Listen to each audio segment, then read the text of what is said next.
Doorbell wiring is super simple. Remember, for electricity to flow, it needs a complete circuit.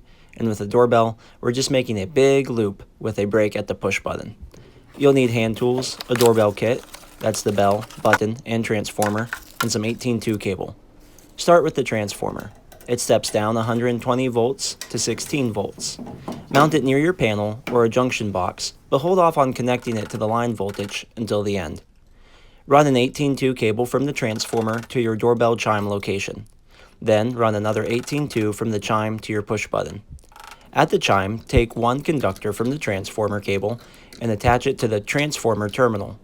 From the push button cable, connect one conductor to the front or back terminal depending on your setup. Twist the two remaining conductors together, one from each cable, and secure with a wire nut. At the button, connect one conductor to each terminal. It doesn't matter which one goes where. At the transformer, do the same thing. One conductor to one terminal and the other conductor to the other terminal. And it doesn't matter which is which because we're just making one big loop. Power flows from the transformer through the chime to the button and back when pressed. Now, tie the transformer to line voltage. You could land it in the panel like I'm doing here, but if you're not qualified, don't mess with it. Splice into a de-energized junction box instead. Secure the splice, then energize the circuit. And then time to test. Push the button. You'll complete the loop, and the solenoid in the chime will strike the tone bar, making that classic ding or ding-dong. Release it, and it resets.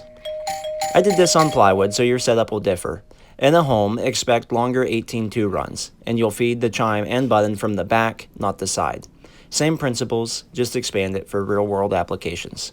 Subscribe for more.